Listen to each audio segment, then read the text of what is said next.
ನಮಸ್ಕಾರ ಸ್ನೇಹಿತರೆ ಇವತ್ತಿನ ನಮ್ಮ ವಿಡಿಯೋದಲ್ಲಿ ನಾನು ಕೊಡ್ತಕ್ಕಂಥ ಎರಡು ಸುದ್ದಿ ಒಬ್ಬರಿಗೆ ಖುಷಿ ಕೊಟ್ಟರೆ ಮತ್ತೊಬ್ಬರಿಗೆ ನಿಜಕ್ಕೂ ಕೂಡ ಇದು ಗಾಯದ ಮೇಲೆ ಬರೆ ಎಳೆದಂತೆ ಅಂತ ಹೇಳ್ತಾರೆ ತಪ್ಪಾಗ್ಲಿಕ್ಕಿಲ್ಲ. ಏನಪ್ಪ ಅದು ಗುಡ್ ನ್ಯೂಸ್, ಮತ್ತೊಂದು ಏನಪ್ಪ ಬ್ಯಾಡ್ ನ್ಯೂಸ್ ಅಂತ ಹೇಳ್ತೀನಿ. ಅದಕ್ಕಿಂತ ಮೊದಲು ಗುಡ್ ನ್ಯೂಸ್ ಏನಪ್ಪ ಅಂತಂದರೆ ಇದು ನಮ್ಮ ಅನ್ನದಾತರಿಗೆ ಖಂಡಿತವಾಗಿಯೂ ಕೇಂದ್ರ ಸರ್ಕಾರ ಕೊಟ್ಟಿರ್ತಕ್ಕಂಥ ಗುಡ್ ನ್ಯೂಸ್. ಆದರೆ ರಾಜ್ಯ ಸರ್ಕಾರ ಪದವಿ ಕಾಲೇಜುಗಳಲ್ಲಿ ಶೈಕ್ಷಣಿಕ ಅಭ್ಯಾಸಕ್ಕಾಗಿ ಸೇರ್ಪಡೆಗೊಳ್ತಕ್ಕಂಥ ವಿದ್ಯಾರ್ಥಿಗಳಿಗೆ ರಾಜ್ಯ ಸರ್ಕಾರ ಗಾಯದ ಮೇಲೆ ಬರೆ ಎಳೆದಂತೆ ಒಂದು ಹೊಸ ಅನೌನ್ಸ್ಮೆಂಟನ್ನು ಮಾಡಿದೆ. ಹಾಗಾದರೆ ವಿದ್ಯಾರ್ಥಿಗಳಿಗೆ ರಾಜ್ಯ ಸರ್ಕಾರ ನೀಡಿರ್ತಕ್ಕಂಥ ಬ್ಯಾಡ್ ನ್ಯೂಸ್ ಏನು, ಕೇಂದ್ರ ಸರ್ಕಾರ ನಮ್ಮ ಅನ್ನದಾತರಿಗೆ ಕೊಟ್ಟಿರ್ತಕ್ಕಂಥ ಗುಡ್ ನ್ಯೂಸ್ ಏನು, ಇದೆಲ್ಲವನ್ನು ಸಂಪೂರ್ಣವಾಗಿ ತಿಳಿಸ್ಕೊಡ್ತಾ ಹೋಗ್ತೀನಿ. ಅದಕ್ಕಿಂತ ಮೊದಲು ನೀವಿನ ನಮ್ಮ ಚಾನಲನ್ನು ಸಬ್ಸ್ಕ್ರೈಬ್ ಮಾಡಿಲ್ಲ ಅಂದರೆ ನಮ್ಮ ಚಾನಲನ್ನು ಸಬ್ಸ್ಕ್ರೈಬ್ ಮಾಡ್ಕೊಳ್ಳಿ. ಹಾಗೆ ಪಕ್ಕದಲ್ಲಿ ಬರ್ತಕ್ಕಂಥ ಬೆಲ್ ಐಕಾನ್ ಮೇಲೆ ಮರೀದೆ ಕ್ಲಿಕ್ ಮಾಡ್ಕೊಳ್ಳಿ. ಯಾಕಂದರೆ ನಾನು ಹಾಕ್ತಕ್ಕಂಥ ಮುಂದಿನ ಎಲ್ಲ ವಿಡಿಯೋದ ಅಪ್ಡೇಟ್ಸ್ ನಿಮ್ಮ ಮೊಬೈಲನ್ನು ತಲುಪ್ತಾ ಹೋಗುತ್ತೆ. ಸ್ನೇಹಿತರೆ, ಮೊದಲಿಗೆ ಬ್ಯಾಡ್ ನ್ಯೂಸ್ ಏನು ಅಂತ ಹೇಳಿಬಿಡ್ತೀನಿ.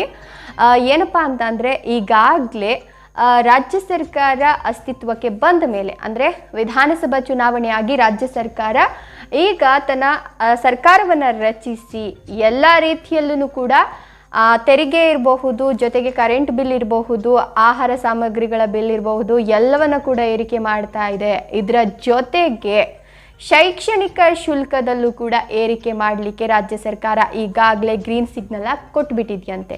ಹೌದು, ಉನ್ನತ ಶಿಕ್ಷಣ ಇಲಾಖೆ ಏನಿದೆ, ಉನ್ನತ ಶಿಕ್ಷಣ ಇಲಾಖೆಗೆ ರಾಜ್ಯ ಸರ್ಕಾರ ಈಗ ಮುಂದಿನ ಶೈಕ್ಷಣಿಕ ವರ್ಷಕ್ಕೆ ಪ್ರವೇಶಾತಿಯನ್ನು ಯಾರು ಪಡಿತಾರೋ ಅವರಿಗೆ 10% ಅವರಿಗೆ ಏನು ನೀವು ಫೀಸನ್ನು ಕಲೆಕ್ಟ್ ಮಾಡ್ಕೊತೀರೋ ಆ ಫೀಸಲ್ಲಿ 10% ಏರಿಕೆ ಮಾಡಿ ಅಂತ ಉನ್ನತ ಶಿಕ್ಷಣ ಇಲಾಖೆಗೆ ರಾಜ್ಯ ಸರ್ಕಾರ ಈಗ ಆದೇಶವನ್ನು ಕೊಟ್ಟಿದ್ಯಂತೆ. ಹೌದು, ವಿಶ್ವವಿದ್ಯಾನಿಲಯಗಳಲ್ಲಿ ಆದಾಯದ ಕೊರತೆ ಆಗ್ತಿದೆ ಅನ್ನೋ ಒಂದು ಕಾರಣವನ್ನು ಇಟ್ಟುಕೊಂಡು ಇದೀಗ ರಾಜ್ಯ ಸರ್ಕಾರ ಬಡ ವಿದ್ಯಾರ್ಥಿಗಳ ಪಾಲಿಗೆ ದೊಡ್ಡ ಬ್ಯಾಡ್ ನ್ಯೂಸನ್ನು ಕೊಟ್ಟಿದೆ ಅಂತಲೇ ಹೇಳಬಹುದು. ಹೇಗೋ ಕೂಲಿ ನಾಲಿ ಮಾಡಿ ಒಂದು ಡಿಗ್ರಿ ಪಡ್ಕೊಂಡ್ಬಿಟ್ರೆ ಸಾಕು ನಮ್ಮ ಮಕ್ಕಳು ಅಂತ ಹೇಳ್ಬಿಟ್ಟು ಸಿಕ್ಕಾಪಟ್ಟೆ ಕಷ್ಟಪಟ್ಟು ನಮ್ಮ ಮಧ್ಯಮ ವರ್ಗದವರಿರಬಹುದು, ಕೂಲಿ ಕಾರ್ಮಿಕರಿರಬಹುದು, ಮಕ್ಕಳಿಗೆ ನಾವು ಏನು ಕೊಡ್ತೀವೋ ಇಲ್ಲೋ ಗೊತ್ತಿಲ್ಲ, ಅವ್ರಿಗೊಂದೊಳ್ಳೆ ಎಜುಕೇಷನನ್ನು ಕೊಟ್ಬಿಡೋಣ, ಅಟ್ಲೀಸ್ಟ್ ಒಂದು ಡಿಗ್ರಿ ಮಾಡಿಕೊಂಡ್ರೆ ಅವ್ರ ಜೀವನ ಹೆಂಗೋ ಸುಲಭವಾಗಿ ನಡ್ಕೊಂಡು ಹೋಗ್ಬಿಡುತ್ತೆ, ಯಾವುದೋ ಒಂದು ಕೆಲಸಕ್ಕೆ ಸೇರಿಕೊಂಡ್ರೆ ಸಾಕು ಅಂತ ಪಾಪ ಕಷ್ಟಪಟ್ಟು ಓದಿಸ್ತಾರೆ ಕಣ್ರಿ. ಆದರೆ ಈಗ ರಾಜ್ಯ ಸರ್ಕಾರ ಎಲ್ಲ ಬೆಲೆ ಏರಿಸ್ತಾ ಇದೆ ಓಕೆ, ಆದರೆ ಶೈಕ್ಷಣಿಕ ಪ್ರವೇಶಾತಿಗೂ ಕೂಡ ಶುಲ್ಕ ನಿಗದಿ ಮಾಡಿ ಅದ್ರ ಮೇಲೂ ಕೂಡ 10% ಏರಿಕೆ ಮಾಡಿ ಅಂತ ಆದೇಶ ಕೊಟ್ಟಿರೋದು ನಿಜಕ್ಕೂ ಕೂಡ ಸರಿಯಲ್ಲ ಅಂತ ನನಗನ್ನಿಸ್ತಾ ಇದೆ. ಪೋಷಕರು ಕೂಡ ಅದೇ ಮಾತನ್ನ ಹೇಳ್ತಿದ್ದಾರೆ.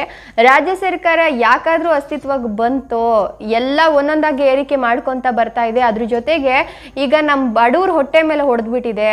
ಈಗ ಮಕ್ಕಳಿಗೆ ನಾವು ಕೂಲಿ ನಾಲಿನೋ ಮಾಡಿ ಹೆಂಗೋ ಡಿಗ್ರಿ ಮಾಡ್ಕೊಳ್ರಪ್ಪ ಅಂತ ಸೇರಿಸ್ಬಿಡ್ತಾ ಇದ್ವಿ. ಈಗ ನೋಡಿದ್ರೆ ಅದರ ಶೈಕ್ಷಣಿಕ ಶುಲ್ಕವನ್ನು ಕೂಡ ಹೆಚ್ಚಿಗೆ ಮಾಡೋಕ್ಕೆ ಹೊರಟಿದೆ ರಾಜ್ಯ ಸರ್ಕಾರ.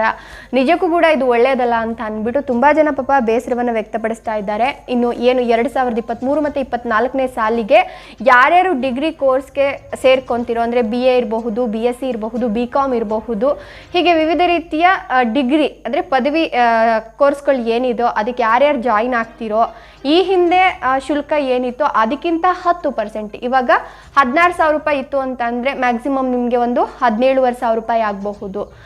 ಈ ರೀತಿ ಶುಲ್ಕವನ್ನು ಏರಿಕೆ ಮಾಡಿದೆ.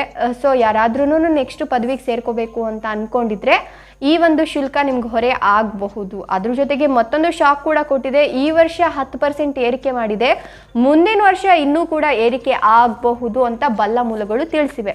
ಸೊ ಇದು ನಿಜವಾಗ್ಲೂ ಕೂಡ ಪದವಿಗೆ ಪ್ರವೇಶಾತಿಯನ್ನು ಪಡಿಬೇಕು ಅಂದ್ಕೊಂಡಿದ್ದಂತಹ ಮಕ್ಕಳಿಗೆ ಖಂಡಿತವಾಗಿಯೂ ಬ್ಯಾಡ್ ನ್ಯೂಸ್ ಅಂತ ಹೇಳಿಕ್ಕೆ ಇಷ್ಟಪಡ್ತೀನಿ.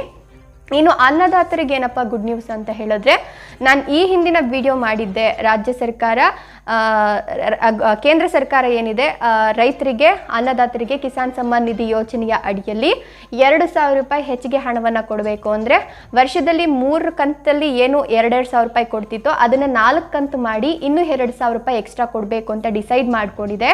ಅದನ್ನು ಮುಂದಿನ ಬಜೆಟ್ನಲ್ಲಿ ಮಂಡನೆ ಮಾಡುತ್ತಾರೆ ನಿರ್ಮಲಾ ಸೀತಾರಾಮನ್ ಅವರು ಅಂತಲೂ ಕೂಡ ಹೇಳಿದ್ದೆ. ಅದಕ್ಕೆ ದಿನಾಂಕ ಕೂಡ ನಿಗದಿ ಆಗಿದೆ.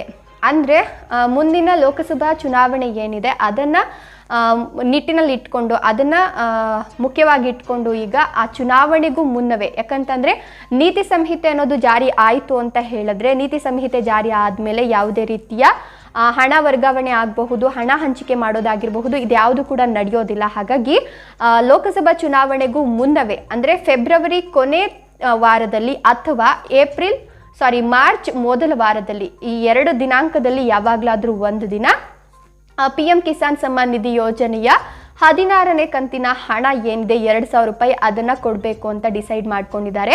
ಅದರ ಜೊತೆಗೆ ಬಜೆಟ್ ಅಧಿವೇಶನದಲ್ಲೂ ಕೂಡ ಫೆಬ್ರವರಿ ತಿಂಗಳಲ್ಲಿ ಬಜೆಟನ್ನು ಮಂಡಿಸ್ತಾರೆ.